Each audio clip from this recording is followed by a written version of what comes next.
G'day everyone, and welcome back to War Thunder.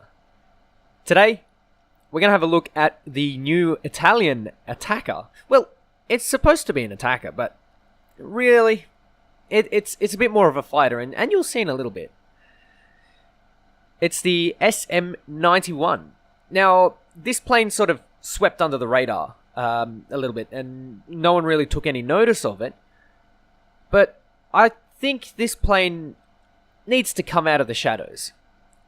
It's fantastic. It's such a nice little plane. Well, it's hardly little.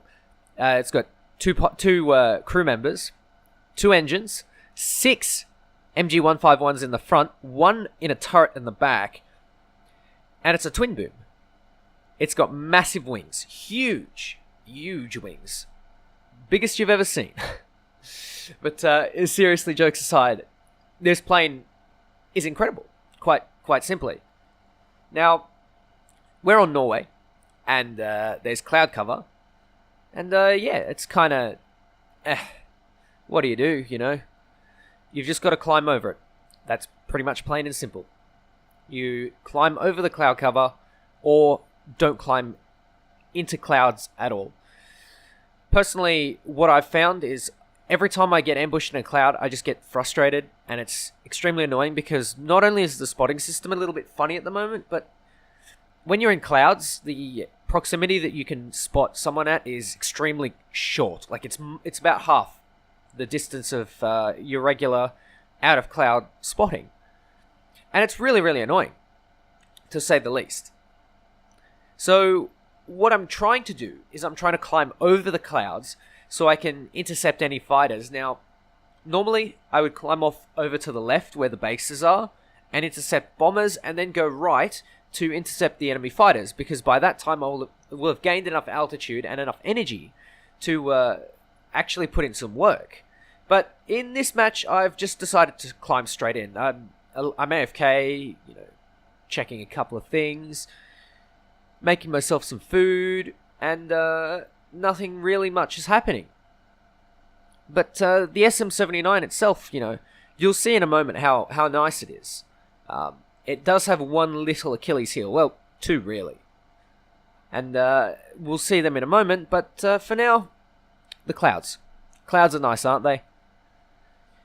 Personally, I wish that they didn't have clouds in most matches, or that clouds were in specific locations, in order to perhaps give bombers some cover, or give fighters who are trying to side climb some cover, rather than to force battles at low altitude, or to force battles away from certain areas, which I don't personally like. I think if they had them in lanes, a little bit like the way the map Finland is shaped, where you have corridors, I guess, and the clouds can act like corridors. So if you want to climb in the clouds, you are more than welcome to.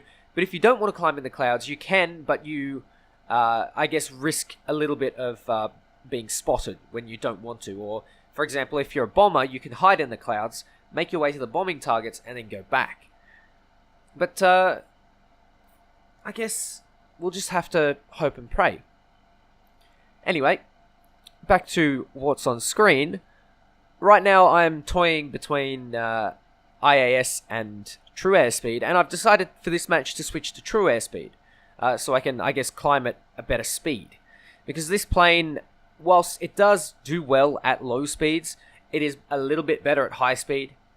The big wings, you'll notice, are really good for providing large amounts of lift, and I believe this plane even has leading edge wing slats.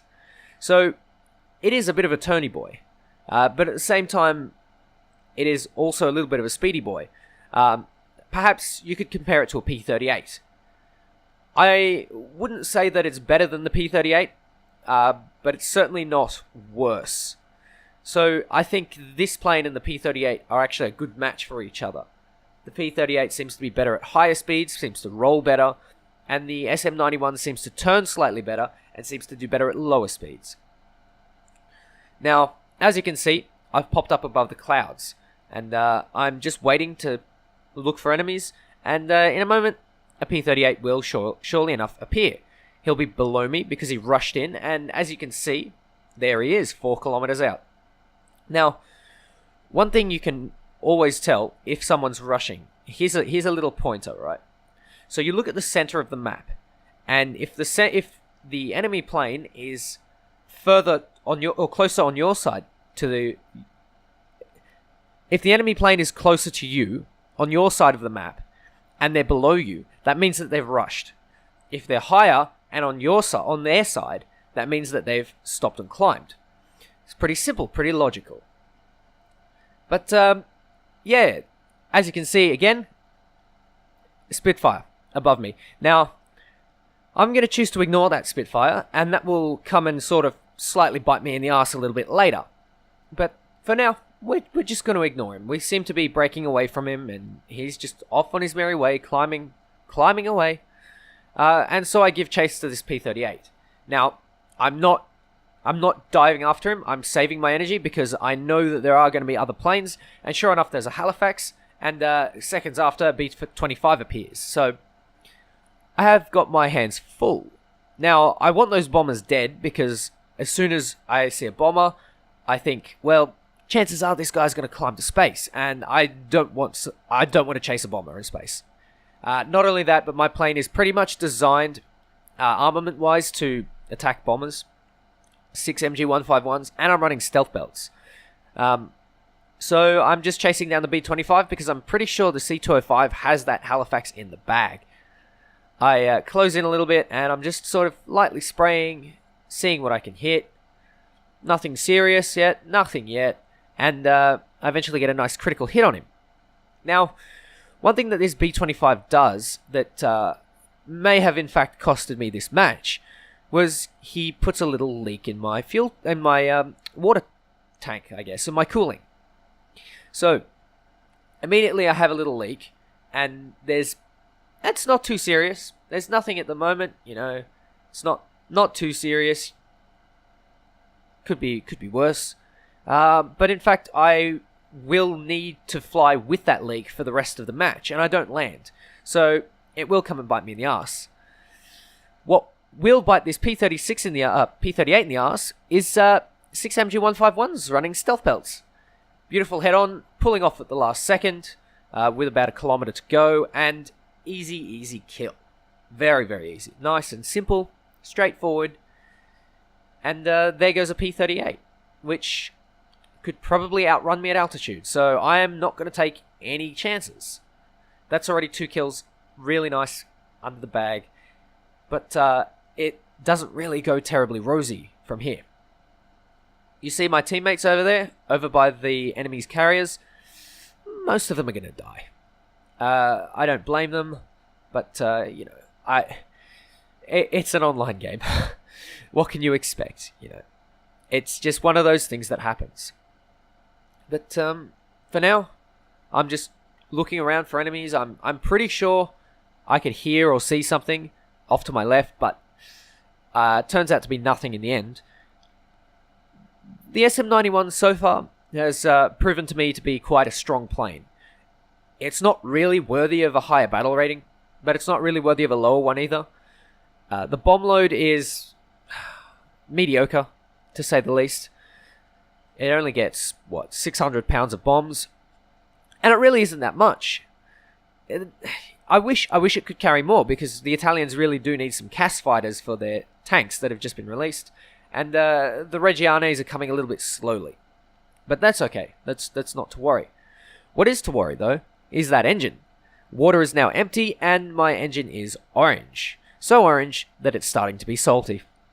See what I did there? You see what I did there? Yeah. Alright. Okay. I'll show myself the door. So, now I'm in a bit of a predicament. So, I've got a dying engine. And this plane doesn't really like it when an engine is dying. It's not like some other planes, like even the P-38, where it can hold its own. I guess, with one engine. It tends to lose a lot of thrust.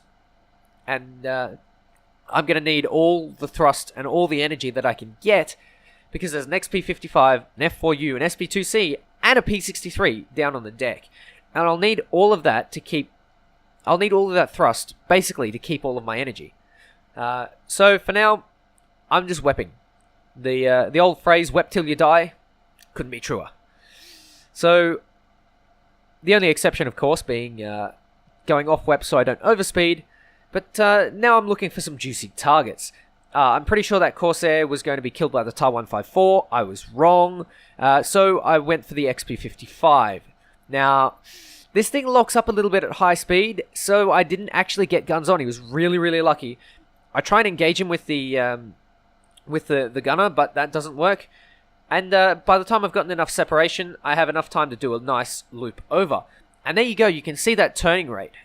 Now, both the Corsair and the XP55 made a pretty critical mistake. They went for the TAR 154. They're not prioritizing, and I'm prioritizing here. Go for the Corsair because it's more dangerous. Chuck a shady head-on with that SP2C and dip underneath or above the burning wreck, and finish off the XP55. What an absolute monster of a plane. There's an ace right there in the SM91. So I'm happy, I've got my smoke on, and then I check the team list. Everyone died, and I didn't even notice. But there's that Spitfire from earlier, who's gotten no kills and done nothing all game. So maybe I shouldn't have left him. Maybe I should have dealt with him first. But realistically, you know, no spoiler, but it goes well. Now, here I am. Everything's starting to bite me in the ass. The Spitfire that I left up in altitude is still at altitude and looks like he wants my booty. And my engine's dead. So, yeah, that's wonderful. That's just what I wanted. But, you know, I'm turning off that smoke, and I start to go into a defensive maneuver. I roll into him so he isn't able to pull, and then I roll up, twiddle my wings a little bit, and go for the reversal. Put a little bit of rudder in there so I can get the guns on target. None of them connect, though. And you can see all those bullets flying through the air. There are a lot of bullets and a lot of guns. And this plane is just absolutely bristling with guns and ammunition and everything you could want. It's kind of like a Narval, but rolls less, turns better, stalls a bit better, and it doesn't have the engines in a funky place. So if you're looking at learning MG151s, this might actually be a decent plane. Now, I'm thinking of using that P108 there as bait. He's looking like a juicy target, so I can go and land quickly, get that leak repaired. But I noticed that the Spitfire starts to turn around. Now, that's a little bit risky. A little bit risky. I'm not going to risk landing, throwing away a whole match, and throwing away a potential 6-kill game. So I turn and face him. As you can see, my engine's not holding up well. I'm losing a lot of airspeed. I wait for the Spitfire to get within 2.5 kilometers, and then I start to pitch up and go for the head-on. I fire some shots. I pull off, which was stupid. I shouldn't have pulled off. And I just go for it. 6 MG151s, 6 kills. That's, you know what? I'll take that. That's pretty good. I'm happy with that. Now, just quickly, I did say I shouldn't have pulled off. Now, if your plane is critically damaged and you don't think you're going to make it back to the airfield, I would actually recommend committing to a head-on pass. Because worst comes to worst, you die anyway. Like, nothing lost. But, you know, there's always the chance that you can take someone with you, and that's what I was trying to get there. Luckily for me, MG151s are way better than Hispanos, and I came off better. So, 6 kills. SM91. It's a really, really good plane, and I recommend that everyone gives this thing a go. Get it spaded, have some fun, get your ace, 6 kills, 7 kills, 3 kills on a ground target. Who cares? Have fun in this thing. It's great fun. It is actually genuinely enjoyable. I would definitely want everyone to play this, and this is a must play for any pilot in War Thunder. Thanks for watching, guys. Take care, and I'll catch you next time.